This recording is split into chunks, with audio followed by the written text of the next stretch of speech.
It's Ricky Rich with Black Primacy with a quick question. Have you downloaded the Black Primacy app yet? If you haven't, don't worry about it. I just wanted to remind you that it is the number one way to find black owned businesses near you. Whether you're looking for food, fashion, or services, we've got you covered on this app. So download it now and start supporting black owned businesses in your area today. All right? Link in the description. Half a century after the assassination of Dr. Martin Luther King Jr., the federal government just released thousands of documents surrounding his killing. I'm Scripps News' Holly Furfer. You're watching Morning Rush. This all comes despite pushback from his family, and now his daughter, Bernice King, is calling for the Trump administration to release the Epstein files. Scripps News legal affairs correspondent Avajoy Burnett has been digging into those docs and joins us live in our D.C. newsroom. And Avajoy, all right, tell us more about these newly unsealed records and just how the King family members are reacting today. Hey there, Holly. Those documents are massive. There's so many of the documents. Some estimates put them at around 230,000. There are estimates that are even higher, closer to 240,000. These are newly unsealed records regarding the assassination of Dr. Martin Luther King Jr. more than a half a century ago, 57 years ago. And now, according to the Director of National Intelligence, Tulsi Gabbard, these files should reveal more information. For example, more on the investigation from the FBI, and then also more details about James Earl Ray. This is the person who pleaded guilty to the assassination of Dr. King more than 50 years ago. But then it's also important to note that that person later recanted that statement and kept his innocence, proclaimed his innocence until he passed away in 1998. But this release, Holly, it is extremely controversial. We know that two of the surviving King children, they are against this. We saw that post on social media from Bernice King at the top of what you were mentioning earlier today.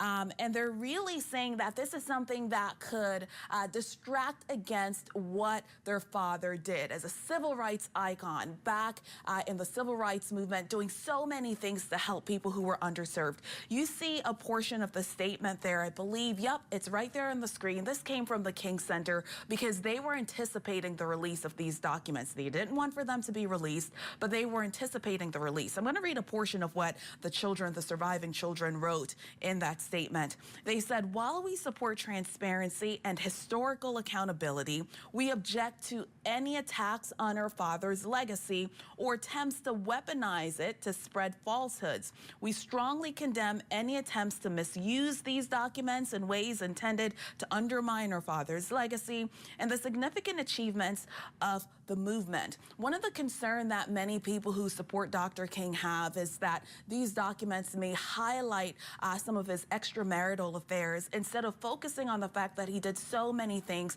to advance the civil rights movement. And then also to kind of not look at the fact that the FBI director at the time used illegal wiretaps in order to spy on Dr. King. But there is some division within the King family itself. For example, last night or yesterday, Attorney General Pam Bondi, she posted a picture on social media ahead of the release of these documents with Dr. Elvita King. Dr. Elvita King is the niece of Dr. Martin Luther King, and she said she is pleased that these documents are being released. So clearly that is something that is very different from what the King children are saying.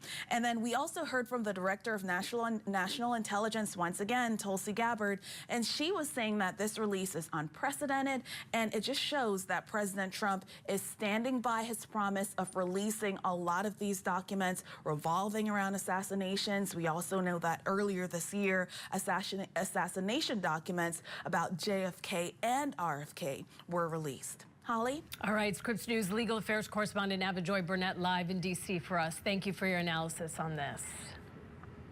And as we know, more than 6,000 files, as Avajoy said, totaling more than 230,000 pages relating to King's assassination, were published in the initial release. The National Archives said more files would be released as they are reviewed. Joining us now live is Dr. Jonathan Collins, Assistant Professor of Political Science and Education at Columbia University. Thank you so much for being here with us on Scripps News. Oh, Ollie, it's a pleasure. All right, let's talk about this. 240,000 documents. That's a lot to go through, and it definitely will take a while. But do you expect we might learn anything that we don't already know or suspect? Well, here's what's going on is, I've been combing through these documents. Other scholars, especially historical scholars, have been combing through these documents. And we have yet to see anything come to the surface that we didn't already know about Dr. King's assassination. These documents primarily detail information around James Earl Ray, the alleged killer, as well as information from the wiretaps that were initiated around Dr. King for the FBI, especially J. Edgar Hoover, then at the time leader of the FBI, to discern as much information as they could, not only just about Martin Luther King Jr.'s personal life, but they were trying to figure out as much as they could about his political movement that was happening around him. And we know a lot of those wiretaps are not going to be released till 2027. So how much of this is a distraction for President Trump from the Epstein file controversy, and how much of this is truly a desire to put the truth out there and talk about transparency? Well, if you look at the timing of this, it's hard not to see this as a distraction from the Epstein release saga. President Trump signed an executive order at the very beginning of his term in 2025 to have these files released. As has already been stated, the RFK and JFK files, which were a part of that same exact executive order, well, those files have already been released. Why are the MLK files suddenly being released right now? Right? We know that the name Martin Luther King generates so much discourse, is so much conversation, that it's going to be something that takes away from the headlines of previous days. And now the headlines of previous days have been what's going on with the Epstein files, because this is one of the areas where the political coalition that Trump has built, it's starting to fracture a bit. Half of Republicans are even dissatisfied with the way in which Trump has handled the release of the Epstein files. And so, this is one of the rare areas where we've seen, interestingly, bipartisan support for finding truth on this matter. And so Trump tries to reconstruct the narrative of, hey, we are engaging in truth and transparency here by releasing these King files. But what the public really wants to see is, when are we going to see these Epstein files released? Not just the transcript of the grand jury. When are we going to see the full collection of federal files? And, we know that the goal of surveilling Dr. King was to discredit him and end the civil rights movement back at the time. Given that fact, how much of what we might learn do you suspect is actually accurate? I mean, could you deduce that some of this information, much of this information, could be skewed, given FBI agents wanting to please J. Edgar Hoover, head of the FBI then, and give him what he wanted? Well, Holly, that's the major concern, is that if you look through the files, there's no context surrounding the files. So all we get is the information that is essentially given to us through the lens of the FBI. And the FBI at the time saw Martin Luther King Jr. as a threat to American public safety. Right? Within the files, we also see interviews that FBI members are conducting with foreign intelligence agencies, because they see Martin Luther King Jr. as this very, very dangerous threat. And so that idea of Dr. King as a threat to American safety is the lens through which these files are collected, reported, and a lot of the documentation is written. Even you think about the Poor People's Campaign, which was this major movement for economic equality in the U.S. If you look at the way in which it's discussed in the files, it's treated as essentially communism and a threat to undermine the capitalist order of American society. And so we have to be very careful when looking at these files and dissecting the information that comes through, because there is no context whatsoever that helps to understand King's legacy as it should be interpreted.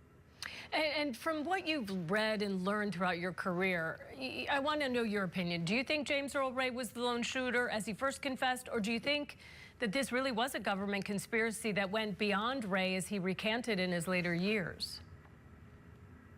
I think we don't have enough information to make a conclusive decision there, but it's hard to not look at the situation and say uh, there's more than what meets the eye. And so, for instance, what's the motive that James Earl Ray has for in executing this assassination?